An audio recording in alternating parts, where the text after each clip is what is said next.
Muito bem, estamos de volta para mais um Prosa e Verso aqui no Tendência, a nossa revista eletrônica. Hoje eu converso com o meu amigo, poeta, escritor Anderson Alves Costa, mais conhecido como Delalves. E olha que, gente, essa entrevista parecia estar encantada, porque não foi por falta de tentativas. Marcamos, deu problema, marcamos de novo, desmarcamos, não coincidiu a agenda e assim foi indo. Mas eu estou muito feliz de tê-lo aqui, Anderson, desta vez gravando o programa já. Se era encantada a entrevista, agora nós estamos sonhando, então, como é que vai? Muito bem, obrigado, Gabriel. Acho que, enfim, né, conseguimos fazer a gravação. Acho que eu também estava angustiado porque eu queria, e outra era lá e cá, a gente tentando de lá e eu tentando aqui, nunca dava certo. Enfim, no verão, que esse sol bonito, esse mar aqui ao fundo é um pouco agitado, mas eu acho que deu certo e que bom que nós estamos aqui hoje fazendo essa conversa literária aqui. Com certeza.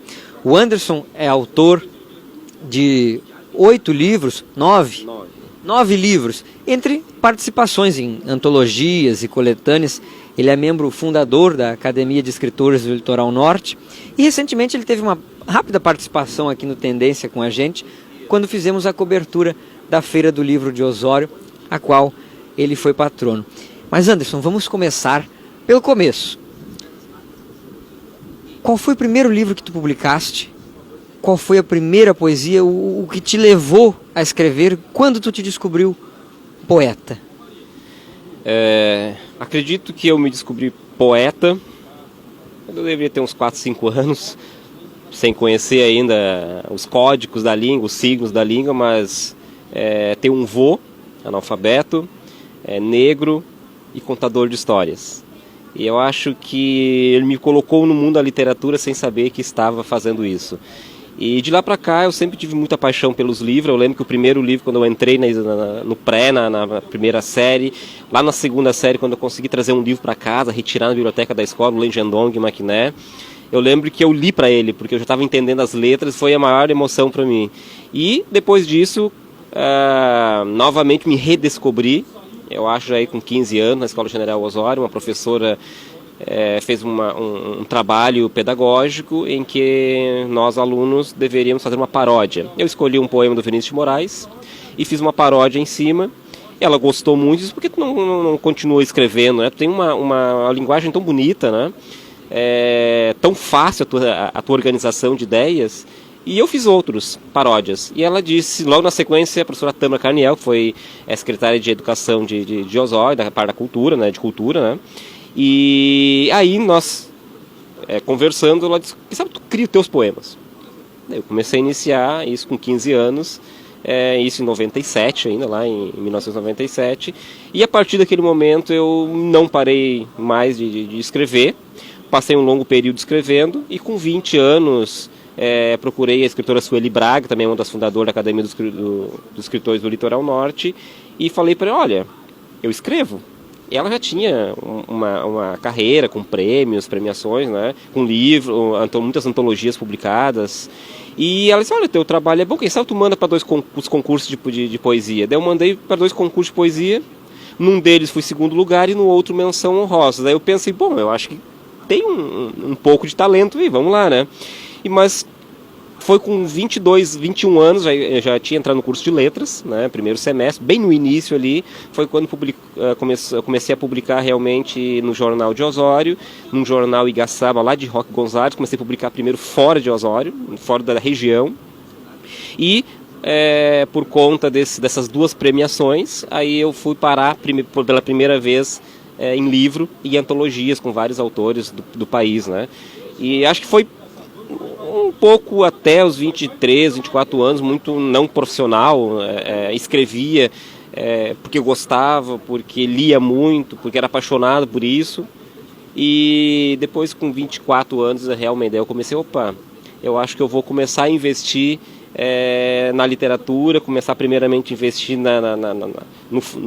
no leitor, né, primeiramente, me qualificar, ler os clássicos, conhecer profundamente a poesia, ser crítico do meu próprio trabalho, aprender a ser crítico do meu próprio trabalho, e aí sim, desde então eu venho, eu sempre digo assim que eu sou um eterno aprendiz, né, então desde então eu venho aprendendo cada vez mais e, como nós iniciamos aqui, hoje estamos com 9 livros de poesias publicados, incluindo um pedagógico, né, e um livro em parceria com outros 4 autores, que é sobre um ensaio sobre o primeiro escritor do Litoral Norte, que é o Stenzel Filho.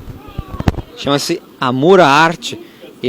Nós temos aqui um dos exemplares de uma das participações do Anderson, do Delalves Costa. E aí, Anderson, a gente puxa pela memória alguns escritores que, para não se identificarem, para não sofrer alguma pena ou alguma perseguição, criavam pseudônimos. E tu criaste o Delalves, assim que tu assinas os teus livros, Delalves Costa. Por quê? Como é que aconteceu isso? De onde é que surgiu o Delalves? É uma história interessante, né? Porque foi por acaso que o Delalves surgiu. Eu sempre, quando nós vamos às bibliotecas, principalmente, né, é o nome e o sobrenome. Então é Machado de Assis, é Mário Quintana, é Carlos Drummond. Né? E aí eu queria também não ter o nome Anderson Alves Costa, o nome de 3. Eu achava que seria bem mais interessante também me aproximar também desses grandes, né? Claro. Mais fácil dá para as pessoas decorarem, né? E daí eu boto Delalves e até hoje as pessoas que é Dealves, é Delalves com 2 L, é uma infinidade de criatividade. E aí eu lembro que quando eu não queria perder, mas eu não queria perder nenhum dos 2 sobrenomes, nem o Alves e nem o Costa. Na faculdade, quando eu entrei, em 2001, praticamente eram 3 homens e 57 mulheres. Formava-se 60 alunos em letras aí em 2001. Né? Passei por isso, mas não formamos 60, mas era minoria dos homens. E eu lembro que lá eu era minoria, então eu tinha que me comportar como tal, né? E aí as gurias me apelidaram de Derso. No meio do meu nome, Anderson, Derso. E fui Derso pra cá, Derso pra lá. Eu disse, opa, quem sabe vou aproveitar alguma coisa para nome artístico, né? E aí peguei o Mas Derso não dava. Não dava, né? Daí eu disse, bom, vamos botar Deralves, de Derso. Bom, Deralves não fica sonoro. Tirei o R e botei o L. Daí ficou Delalves. O Alves do meu nome, mais o Del. Até no início, alguns lugares colocavam Del, apóstrofo e Alves depois. Depois, não, mas não precisa fazer, eu quero juntar isso, o meu objetivo é juntar, né? E aí, desde então, o nome Delalves corre em vários lugares por aí. É isso aí, viu? É muito interessante quando a gente conversa com os nossos colegas escritores, com os nossos amigos, saber a história por trás das histórias, a história por trás dos poemas, a história por trás de cada livro. E nisso tudo, o Anderson, o Delalves, já vem fazendo uma história consolidada na poesia aqui do Rio Grande do Sul e, por que não dizer, do Brasil. Falando de poesia, Delalves, a gente sabe que os teus poemas, eles têm um refinamento dos vocábulos, um refinamento na busca por palavras, né? Isso é a tua marca. Talvez a gente pense que poesia, muitos possam pensar que poesia, obviamente, é uma palavra rimando com a outra, mas a gente sabe que não, que vai muito além disso. As possibilidades são muitas, né? As possibilidades são muitas, né?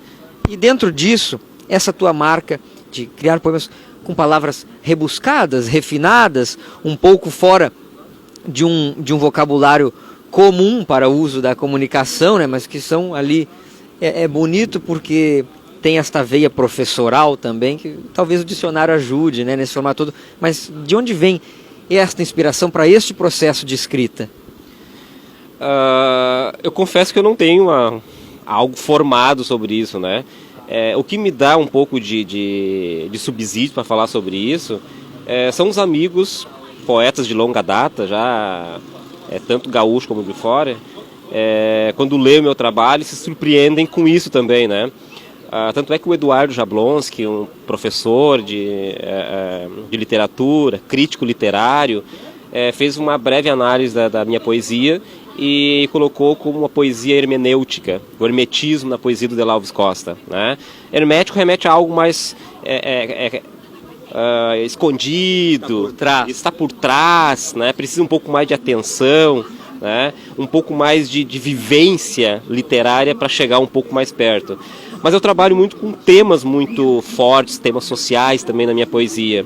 E alguns autores dizem que ela realmente tem esse refinamento, como tu falaste muito bem, esse trabalho mais estético, e ela combina com esse olhar social que eu tenho sobre o nosso contemporâneo.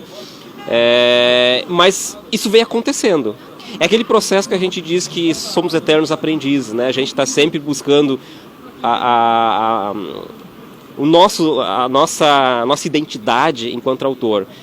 Passei um longo período da minha vida lendo muito e me influenciando por muito, né? Fernando Pessoa, quem de nós não gosta de Fernando Pessoa, principalmente professor de literatura, o nosso Quintana, que tem uma poesia mais cotidiana, mais palpável. Aí a gente chega no João Cabral de Melo Neto, uma poesia mais dura, digamos assim, mais abstrata.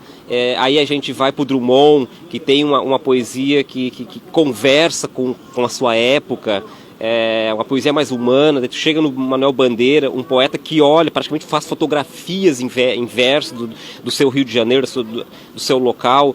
E aí essas influências todas, elas perpassaram por mim também. Tanto é que ao longo do meu percurso, eu fui me moldando enquanto autor. Hoje eu tenho essa poesia esteticamente mais rebuscada, mais refinada, brinco muito com a palavra, o neologismo também é algo que eu trabalho muito, né? Mas ao mesmo tempo ela traz também essa sensibilidade. Algumas pessoas até dizem para mim, o Mariotti, né, é uma poesia difícil, né? Mas a poesia fácil é aquela que a gente tem nos livros didáticos, já vem com crítica pronta, já vem com toda a análise. Quantas vezes eu me deparo com poemas do Manuel Bandeira, do Carlos Drummond de Andrade, com Mário Quintana, e eu tento fazer uma análise dela, fazer essa leitura, e às vezes eu demoro para fazer a leitura também. E é difícil. Não é porque porque o autor, na verdade, ler o autor contemporâneo é mais complicado. Porque nós não somos, a nossa obra não é analisada. Né? Talvez daqui a 20 anos, 30 anos nós vamos ter a nossa obra analisada. Porque foi assim com as literaturas passadas. Né? Quantos teóricos, quantas dissertações, quantas especializações, quantas teses foram escritas sobre a literatura dos autores do passado. Se nós conhecemos muito esses autores, é porque o próprio livro didático nos apresentou algo mais palpável, nossas leituras sobre esses outros teóricos que pesquisaram nos deram subsídio. Eu conheço a poesia do Vinícius de Moraes, Soledo da Fidelidade, ele está falando disso, né? Mas quantos poemas desses autores que nós não tivemos acesso, nem de crítica, e quando nós compramos o livro dele, a gente chega lá e diz, nossa, como isso é difícil para mim agora. Então eu acho que cada verso, cada poesia, cada autor, cada livro novo, seja do passado ou do agora, é uma novidade para nós, é um baque, um desafio também. E eu acho que o desafio de ler minha poesia é o desafio de ler a tua poesia, né? Temos poesias que são muito mais passaral, tem poesias que são muito mais um momento mais individual, são poesias que elas tocam direto, né? Fazer a leitura e já chocar, causar, né, um sentimento, e tem aquela poesia que ela necessita um pouco mais de reflexão, que tu lê uma vez, tu lê duas. Talvez a maior parte das minhas poesias tenha esse viés. Nesse sentido, Anderson, a gente pode perceber que a leitura de um único poema, um mesmo poema, lido diversas vezes, ele pode ser lido sendo um poema e sendo mais de um ao mesmo tempo, por conta dessa questão da interpretação. A gente lê um poema hoje e dá para ele um significado, lê amanhã e dá outro significado. E esse processo de leitura é o que também constrói a identidade do poema, né? Com certeza. Eu acho que o próprio autor, quando também lê seus poemas, escrito há muito tempo, ele também faz a sua interpretação. Acho que cada poema tem sua época, né? E eu sempre costumo dizer que um exemplo clássico para mim, eu já li no mínimo 5 vezes O Pequeno Príncipe. Cada vez que eu leio... Eu tô por aí também. Cada vez que eu leio, eu descubro algo novo. Muda o meu ser. Né? Eu acho que essa é a questão ímpar que a literatura nos traz. Por que eu estou dizendo isso? E aí tem duas interpretações, podemos falar de dois viés. Assim. Primeiro, quanto mais a gente faz leituras, quanto mais a gente vai se intelectualizando, quanto mais a gente vai adquirindo conhecimento de mundo, experiências, se nós lemos o mesmo texto, nós também vamos dar novas interpretações para esse texto, né? A gente vai reconstruir a nossa própria visão de mundo com relação a esse texto. Uma outra coisa também que é interessante, que e eu tenho muito isso por conversar com as pessoas, um médico quando lê o meu texto, um jornalista quando lê o meu texto, um professor de literatura quando lê meu texto, um professor de história quando lê meu texto, é interessante porque cada um que faz a leitura, ele entra no poema por um caminho, que é o caminho da vivência dele, é o caminho da experiência profissional dele. E é interessante isso porque tu vê o quanto rico, quanto um poema ele pode trazer para as pessoas. E a poesia contemporânea, a poesia moderna, ela tem essa característica de ser aberta, né? A poesia ampla. Até porque, acho que dentro da literatura, a gente sabe várias classificações de várias escolas, modernismo, naturalismo e assim vai. A classificação do contemporâneo, o que é literatura contemporânea? Porque num passado recente tem a época de ouro de um Brasil com Bandeira, com Drummond, com Clarice Lispector, com Cecília Meirelles. Isto, até onde a gente estudava na faculdade, era literatura contemporânea. Mas já não é mais. Nós estamos aqui também produzindo seria o pós-contemporâneo, que é impossível de existir um pós-contemporâneo. Até é muito complicado quando eu trabalho com literatura, definir muito isso, porque a gente nós estamos ainda finalizando a terceira fase modernista, nós estamos com a literatura contemporânea, ela é pós-moderna, ela é pós-contemporânea, então as nomenclaturas podem ser muitas. Talvez nós vamos ter uma definição mais clara, talvez daqui a 30 anos. A própria literatura, depois eu acho que encerra toda essa questão de nomenclatura, de trabalhar a literatura de um ponto de vista mais formal, com o concretismo. Depois do concretismo ali, nós temos a poesia praxis, nós temos a poesia marginal, nós temos várias neoconcretismos, várias denominações. Passou aquelas denominações da década de 80, 70, 80, nós não temos uma literatura, nós temos uma literatura que ela se torna múltipla, né? A prosa, por exemplo, tem a prosa urbana, alguns livros trazem como prosa urbana, prosa rural, né?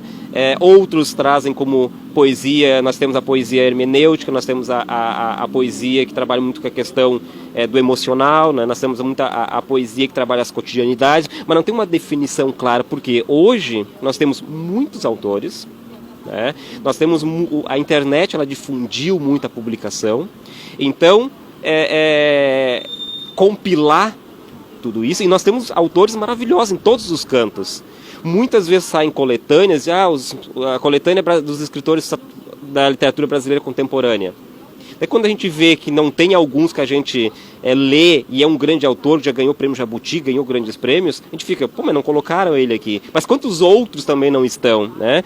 Então é muito, muito difícil hoje de trabalhar com isso. Talvez daqui a um tempo a academia, ou mesmo alguém fora da academia, faça esse estudo para ver quem realmente tem uma literatura que marcou uma época, que marcou um período, que um livro que tenha marcado, porque muitas vezes o autor tem um ou dois livros que marcam um período, mas ele não marcou o seu nome na história. Ou em outros casos, o autor tem livros que marcam, mas a gente não lembra do autor, né?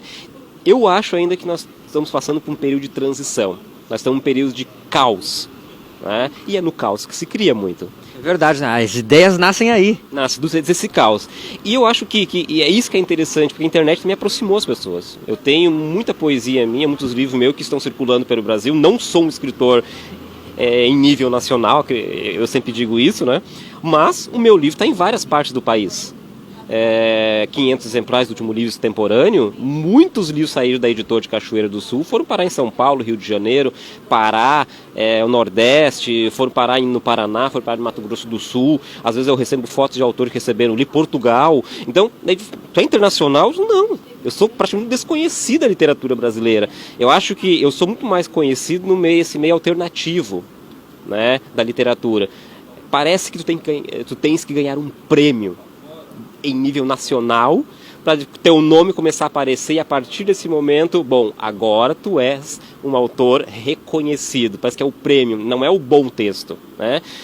Tem autores que ganham Jabuti, mas muitas vezes quem não ganha, eu gosto muito mais, o texto é bem mais consistente, teve muito mais resenha, teve muito mais trabalho acadêmico, teve muito mais leitores, e esse não ganha, muitas vezes o prêmio ganha um outro. Por uma questão, porque a gente trabalha com júri, o júri é muito volátil, não tem como definir o que eles vão gostar mais. É um período. E nós, quando coloca um livro para premiação, a gente não tem uma certeza. Né? Nós temos ali, porque cada um tem suas ideologias, e junta 2 ou 3 júris, vão ter as ideologias deles. Então, nesse sentido, eu acho que nós temos uma literatura ainda que vai ter que esperar muito tempo ainda para se definir, eu acho. Enquanto ela se não define, vamos escrevendo. A gente vai escrevendo, exatamente. E é uma pena realmente que um escritor, para ser reconhecido, na verdade o escritor não é reconhecido pelo que ele escreve, mas ele é reconhecido a partir do prêmio que recebe. O que é que vale mais? A literatura, o texto, a ideia ou o prêmio depois disso? Eu sou meio contra, sabe, receber prêmios. Às vezes as pessoas dizem, Gabriel, te inscreve no concurso. Nunca quis me inscrever em nenhum, porque eu fico pensando, se tiver que ser bom, acho que quem me dará sentido, ou quem dará sentido a qualquer um outro escritor, não é quem é o júri, não é o corpo de jurados, é o leitor. Então, nesse sentido, a gente vai indo. Mas esta nossa resenha literária da contemporaneidade, eu vou deixá-la de lado, apesar de que ela tenha uma alta qualidade e seja finíssima, porque além de poeta, de escritor, temos, além do Del Alves, nós temos também o professor Anderson, de literatura. Mas, Anderson, vamos falar um pouco dos teus livros. Porque, recentemente, são 9, mas tu tens trabalhado atualmente com os mais recentes, nunca são os últimos, O Apanhador de Estrelas e O Extemporâneo. Além disso, só um registro de curiosidade, que o Anderson ele tem aqui, Inacabamento, A Eterna Gestação. E eu sempre digo que tem uma coincidência aí no título deste livro com o título do meu, porque os poetas fazem parições. Então o título do meu livro é Poeta que Pariu, e eu continuo parindo, e aí aqui ele tem o inacabamento. Eu continuo inacabado. Continuamos parindo e continuamos inacabados, porque é isso, a eterna gestação da poesia. Mas vamos falar de Extemporâneo. Tu, com este livro, tens feito um grande sucesso, aí acabou de falar que ele está em todos os lugares, em vários lugares do Brasil, e tens feito bastante caminhos por aí. Ele te abriu algumas portas para, além de escrever, também palestrar. Sim, é um livro que fez barulho, né? No meio literário alternativo, né? Desde que foi lançado, acho que foi em abril do ano passado, e a partir dali ele começou a ter muitas resenhas, acho que foram 16 ou 17 resenhas, muitas sem solicitar, né? Sem eu enviar material antes. O pessoal chegou, tive resenha no Rio de Janeiro, em São Paulo, aqui no Rio Grande do Sul foram 3, e ia receber o livro indicando muitas vezes no Face, eu recebi o livro tal, Extemporâneo, de Alves Costa, um autor que eu não conhecia, da Coralina, que é a editora nova. E esse meio, muitas vezes, da internet, do Face, é muito interessante, porque muitos autores também publicam seus livros por editores independentes, e um vai divulgando o outro. E o boca a boca, hoje, em pleno século XXI, é também a propaganda maior, né? E, com certeza, eu fui a São Paulo fazer não digo lançamento, porque já tinha sido lançado aqui em Osório. Sessão de autógrafos. Sessão de autógrafo. Fui em Cerro Largo também, Feira do Livro de Porto Alegre, Feira do Livro de Gramado. No ano passado fui patrono da Feira do Livro de Osório. Estou ainda patrono da Feira do Livro de Atlântida Sul, né? Eu e a professora Cristina Oliveira, a Estela como a xerife. Eu acho que essa comunhão, eu acho que é muito bonita entre os autores. Porque o nome de Laus, quando eu cheguei em Porto Alegre, muitas vezes chegava nos eventos, ninguém me conhecia. Mas aí quando dizia assim, tu és o Delauves. Já ouvi, já li alguma coisa tua na internet, já ouvi o nome Delauves Costa, né? Tanto é que o próximo livro agora, que vai ser com o editor de São Paulo, o Eduardo de Graça, que é um dos grandes poetas gaúchos, que poucas pessoas conhecem, ele é do mesmo período ali do Moacir Scliar, mas geralmente, por isso que eu te digo, algumas épocas, alguns autores se destacam, outros ficam um pouco no anonimato, mas é um autor belíssimo, né? Eduardo de Graça. E ele me mandou uma mensagem, perguntei para ele se ele queria fazer a orelha do meu livro, e ele disse, faço. Né? Eu disse, Prontamente. Prontamente, disse, que fácil, né?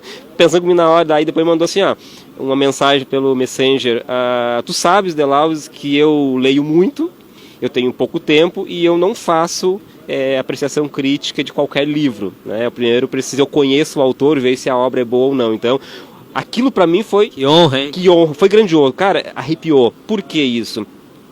Nós dependemos dos amigos poetas que já têm uma estrada, nós que estamos iniciando, né? Não é a questão de idade, muitas vezes tem gente que tem uma idade menor que é a nossa, mas tem uma estrada maior. Né? E a gente depende de que um abra espaço para outro. Muitas vezes eu boto ali no nosso grupo da academia alguns links, saiu o poema em tal lugar, já é também para abrir espaço, porque a gente vai descobrindo novos espaços, novas editoras independentes. Eu acho que esse é o que faz essa questão de fraternidade, essa irmandade, porque nós não somos concorrentes um do outro, né? Cada um tem sua poética, cada um tem sua obra, tem sua forma de escrita, e nós temos espaço para todo mundo. Leitor tem para todo mundo, né? Eu acho que a gente precisa cativar como Pequeno Príncipe. Primeiro me cativas, né? E eu acho que é isso, enquanto professor de literatura, eu tento fazer isso com o meu aluno, cativar. Não se ensina literatura, não se ensina ninguém a ler, né? Nós cativamos, nós sugerimos, nós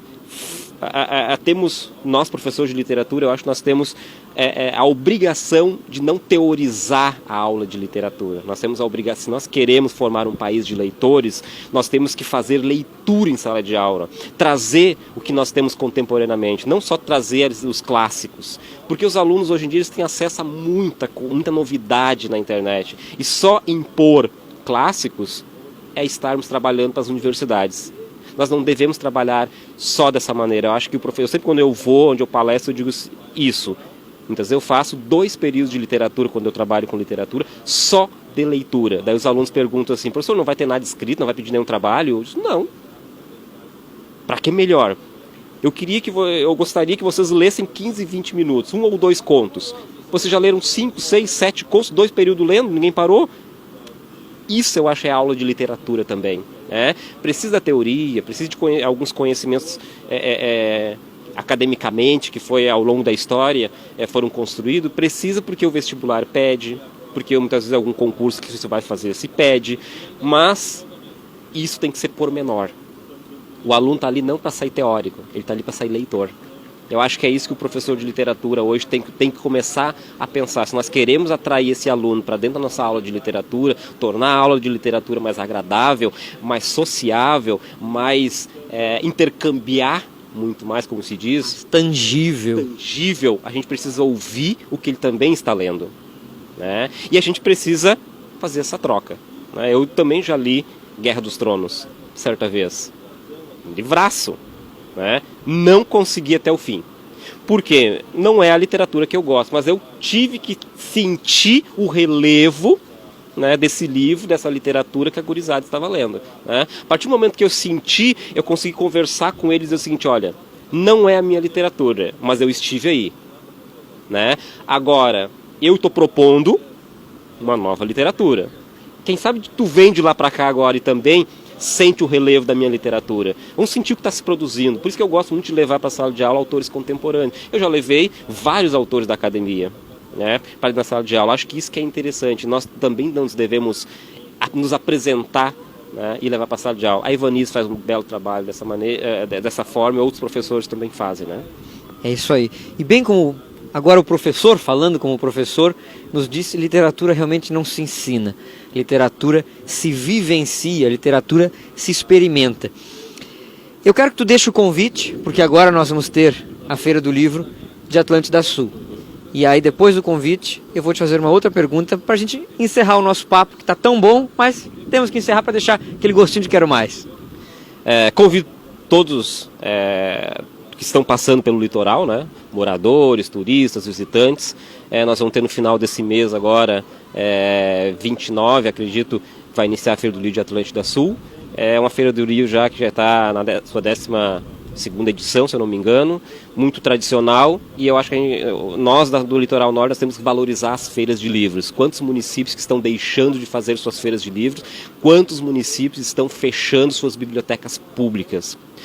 quantas escolas do estado nós não temos mais bibliotecários, assistente de biblioteca, ou quem na escola abrir a biblioteca.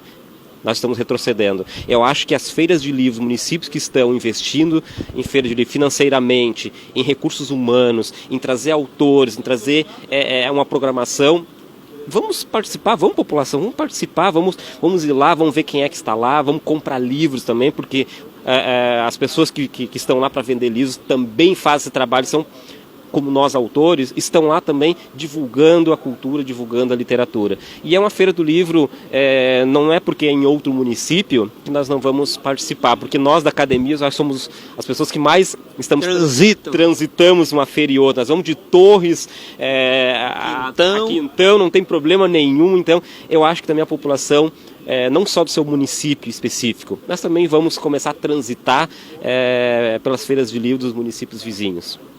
Muito bem, agora em poucas palavras, qual a importância da poesia na tua vida?